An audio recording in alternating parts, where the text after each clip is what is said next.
Hello everyone. This video is going to be about alcoholism and alcohol abuse. This one will not have any resources, the hotlines and stuff like that. I will do a video to follow this one that will have some resources, links, hotline numbers, chat lines, basically whatever I can find. Do you know someone with a drinking problem? Perhaps even yourself? This video is going to be how to recognize the warning signs.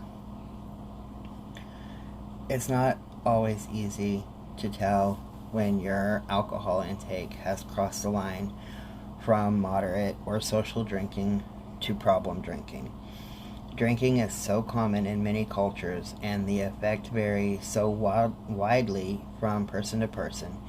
It can be hard to figure out when your alcohol intake has become a problem. However, if you consume alcohol to cope with difficulties or to avoid feeling bad, you're in potentially dangerous territory. Feeling guilty or ashamed about your drinking may tell you have a drinking problem. Also, lying to others or hiding your drinking habits, needing to drink in order to relax or feel better, blacking out or forgetting what you did while you were drinking, and also regularly drinking more than you intended to. The bottom line is how alcohol affects you. If your drinking is causing problems in your life, then you have a drinking problem. Drinking problems can sneak up on you, so it's important to be aware of the warning signs of alcohol abuse and alcoholism and take steps to cut back if you recognize them. Understanding the problem is the first step to overcoming it and either cutting back to healthy levels or quitting altogether. Alcoholism and alcohol abuse can affect all aspects of your life. Long-term alcohol use can cause serious health complications affecting virtually every organ in your body, including your brain. Problem drinking can also damage your emotional stability, finances, career, and your ability to build and sustain satisfying relationships. Alcoholism and alcohol abuse can also have an impact on your family, friends, and the people you work with. Despite the potentially lethal damage that heavy drinking inflicts on your body, including cancer, heart problems, and liver disease, the social consequences can be just as devastating. Alcoholics and alcohol abusers are much more likely to get divorced, have problems with domestic violence, struggle with unemployment, and live in poverty. But even if you're able to succeed at work or hold your marriage together, you can't escape the effects that alcoholism and alcohol abuse have on your personal relationships. Drinking problems put an enormous strain on the people closest to you. Often family members and close friends feel obligated to cover for the person with the drinking problem, so they take on the burden of cleaning up your messes, lying for you, or working more to make ends meet. Pretending that nothing is wrong and hiding away all of their fears and resentments can take an enormous toll. Children are especially sensitive and can suffer long-lasting emotional trauma when a parent or caretaker is an alcoholic or a heavy drinker. Risk factors for developing problems with alcohol arise from many interconnected factors, including your genetics, how you were raised, your social environment, and your emotional health.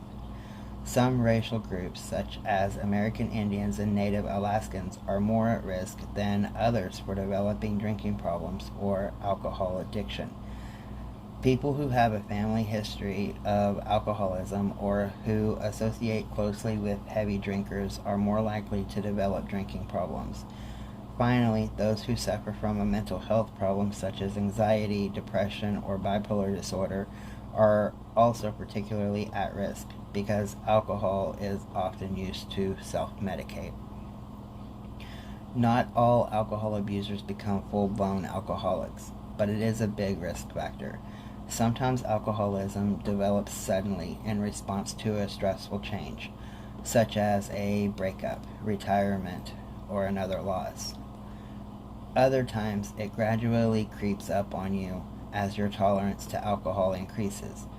If you're a binge drinker or you drink every day, the risk of developing alcoholism is greater. Substance abuse experts make a distinction between alcohol abuse and alcoholism, also called alcohol dependence. Unlike alcoholics, alcohol abusers have some ability to set limits on their drinking. However, their alcohol use is still self-destructive and dangerous to themselves or others. Common signs and symptoms include repeatedly neglecting your responsibilities at home, work, or school because of your drinking. For example, performing poorly at work, flunking classes, neglecting your kids, or skipping out on commitments because you're hungover. Using alcohol in situations where it's physically dangerous, such as drinking and driving, operating machinery while intoxicated, or mixing alcohol with prescription medication against doctor's orders. Experiencing repeated legal problems on account of your drinking. For example, getting arrested for driving under the influence or for drunken disorderly conduct. Continuing to drink even though your alcohol use is causing problems in your relationship.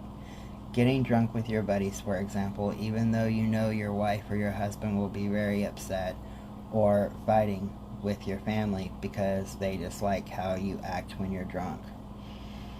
Drinking as a way to relax or de-stress. Many drinking problems start when people use alcohol to self-soothe and relieve stress, otherwise known as self-medicating.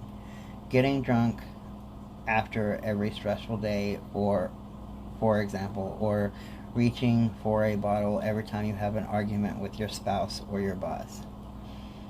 Signs and symptoms of alcoholism, aka alcohol dependence.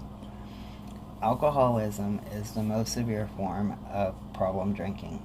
Alcoholism involves all the symptoms of alcohol abuse, but it also involves other elements, physical dependence on alcohol. If you rely on alcohol to function or feel physically compelled to drink, you're an alcoholic. Tolerance. The first major warning sign of alcoholism. Do you have to drink a lot more than you used to in order to get buzzed or to feel relaxed? Can you drink more than other people without getting drunk?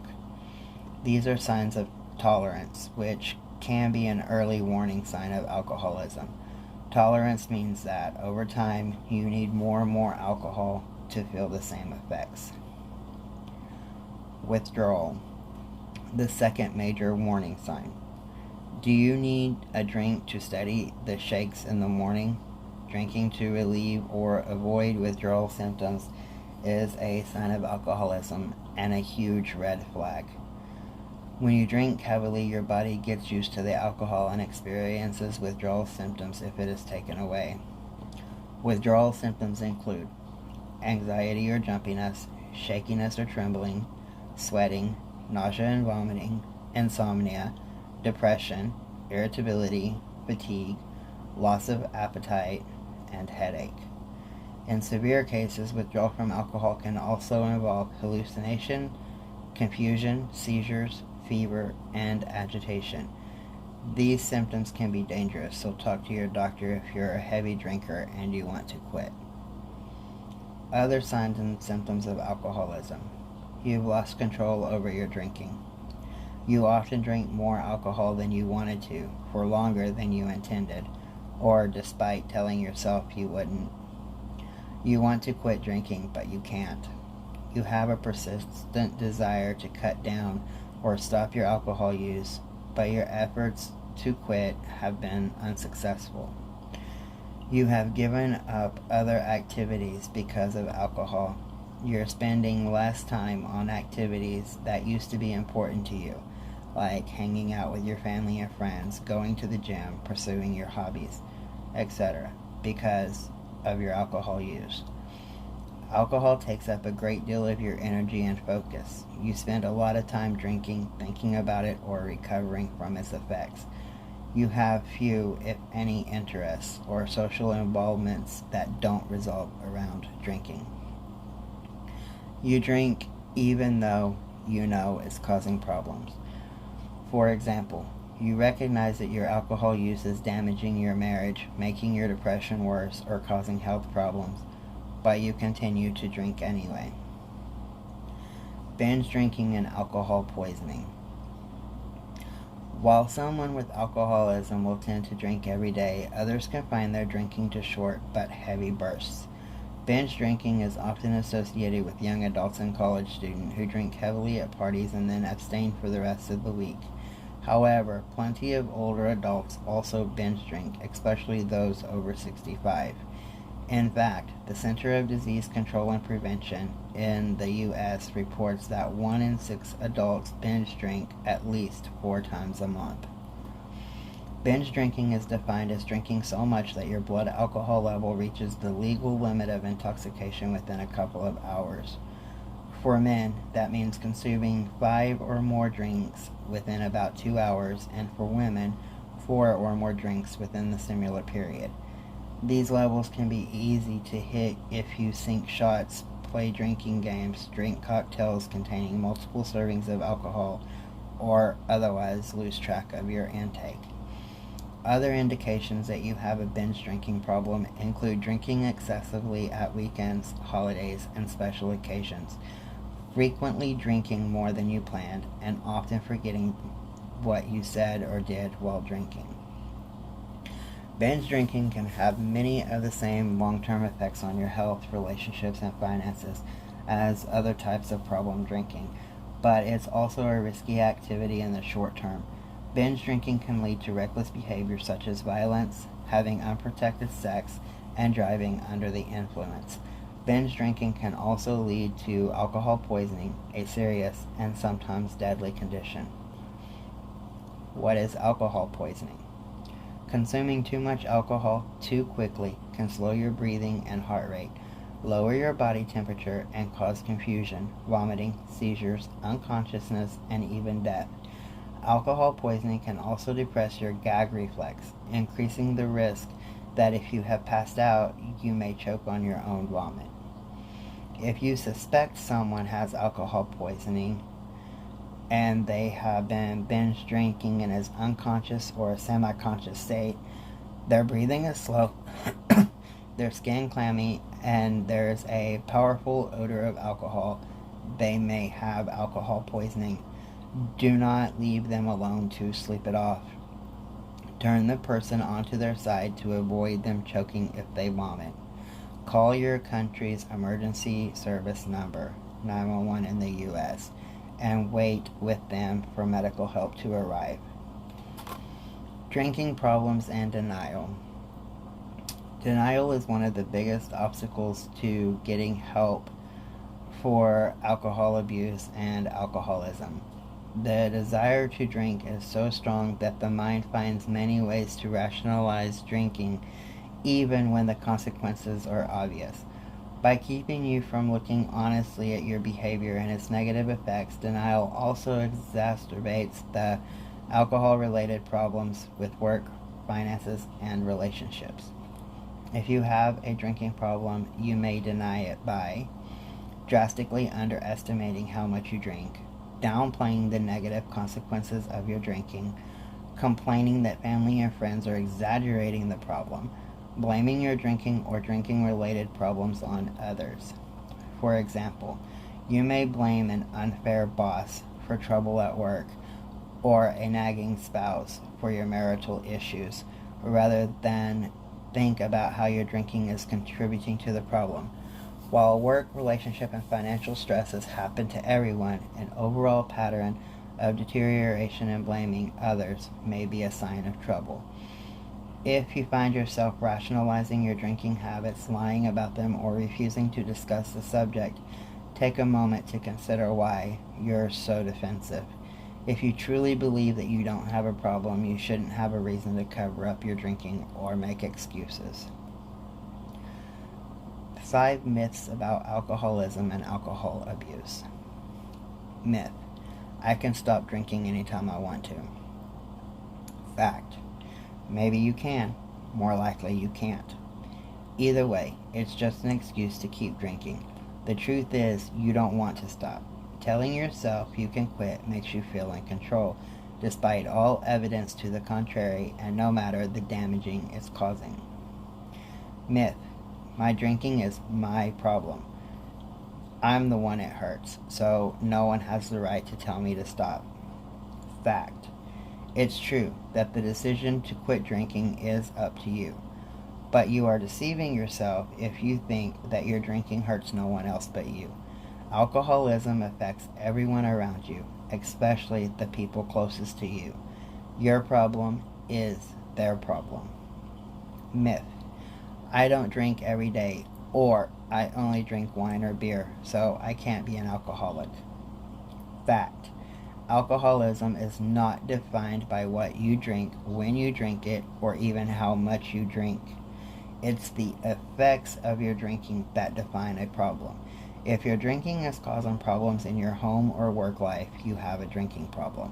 Whether you drink daily or only on the weekends, down shots of tequila or stick to wine, drink 3 bottles of beer a day or 3 bottles of whiskey. Myth: I am not an alcoholic because I have a job and I am doing okay. Fact: you don't have to be homeless and drinking out of a brown paper bag to be an alcoholic. Many alcoholics are able to hold down jobs, get through school, and provide for their families. Some are even able to excel. But just because you're a high-functioning alcoholic doesn't mean you're not putting yourself or others in danger. Over time, the effects will catch up with you. Myth: drinking is not a real addiction like drug abuse. Fact: alcohol is a drug, and alcoholism is every bit as damaging as drug addiction. Alcohol addiction causes changes in the body and brain.